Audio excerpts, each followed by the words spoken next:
സങ്കീർത്തനം 136. യഹോവയ്ക്ക് സ്തോത്രം ചെയ്യുവീൻ. അവൻ നല്ലവനല്ലോ, അവന്റെ ദയ എന്നേക്കുമുള്ളത്.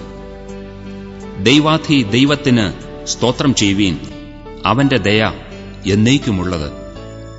കർത്താധി കർത്താവിന് സ്തോത്രം ചെയ്യുവീൻ, അവന്റെ ദയ എന്നേക്കുമുള്ളത്. ഏകനായി മഹാത്ഭുതങ്ങളെ പ്രവർത്തിക്കുന്നവന് അവന്റെ ദയ എന്നേക്കുമുള്ളത്.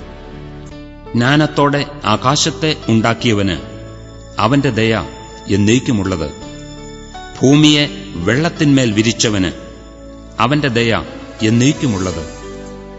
വലിയ വെളിച്ചങ്ങളെ ഉണ്ടാക്കിയവന് അവന്റെ ദയ എന്നേക്കുമുള്ളത്. പകൽ വാഴുവാൻ സൂര്യനെയും അവന്റെ ദയ എന്നേക്കുമുള്ളത്. രാത്രി വാഴുവാൻ ചന്ദ്രനെയും നക്ഷത്രങ്ങളെയും ഉണ്ടാക്കിയവന് അവന്റെ ദയ എന്നേക്കുമുള്ളത്. മിസ്രയീമിലെ കടിഞ്ഞൂലുകളെ സംഹരിച്ചവന് അവന്റെ ദയ എന്നേക്കുമുള്ളത്. അവരുടെ ഇടയിൽ നിന്ന് ഇസ്രയേലിനെ പുറപ്പെടുവിച്ചവന് അവന്റെ ദയ എന്നേക്കുമുള്ളത്. ബലമുള്ള കൈകൊണ്ടും നീട്ടിയ ഭുജം കൊണ്ടും തന്നെ അവന്റെ ദയ എന്നേക്കുമുള്ളത്. ചെങ്കടലിനെ രണ്ടായി വിഭാഗിച്ചവന് അവന്റെ ദയ എന്നേക്കുമുള്ളത്. അതിന്റെ നടുവിൽ കൂടി ഇസ്രയേലിനെ കടത്തിയവന് അവന്റെ ദയ എന്നേക്കുമുള്ളത്. ഫറവോനെയും സൈന്യത്തെയും ചെങ്കടലിൽ തള്ളിയിട്ടവന് അവന്റെ ദയ എന്നേക്കുമുള്ളത്. തന്റെ ജനത്തെ മരുഭൂമിയിൽ കൂടി നടത്തിയവന് അവന്റെ ദയ എന്നേക്കുമുള്ളത്. മഹാരാജാക്കന്മാരെ സംഹരിച്ചവന് അവന്റെ ദയ എന്നേക്കുമുള്ളത്.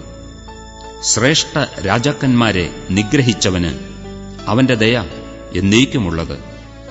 അമോര്യരുടെ രാജാവായ സീഹോനെയും അവന്റെ ദയ എന്നേക്കുമുള്ളത്. ബാശാൻ രാജാവായ ഓഗിനെയും അവന്റെ ദയ എന്നേക്കുമുള്ളത്. അവരുടെ ദേശത്തെ അവകാശമായി കൊടുത്തു, അവന്റെ ദയ എന്നേക്കുമുള്ളത്. തന്റെ ദാസനായ ഇസ്രയേലിന് അവകാശമായി തന്നെ അവന്റെ ദയ എന്നേക്കുമുള്ളത്. നമ്മുടെ താഴ്ചയിൽ നമ്മെ ഓർത്തവന് അവന്റെ ദയ എന്നേക്കുമുള്ളത്. നമ്മുടെ വൈരികളുടെ കയ്യിൽ നിന്ന് നമ്മെ വിടുവിച്ചവന് അവന്റെ ദയ എന്നേക്കുമുള്ളത്. സകല ജഡത്തിനും ആഹാരം കൊടുക്കുന്നവന് അവന്റെ ദയ എന്നേക്കുമുള്ളത്. സ്വർഗസ്ഥനായ ദൈവത്തിന് സ്തോത്രം ചെയ്യുവീൻ, അവന്റെ ദയ എന്നേക്കുമുള്ളത്.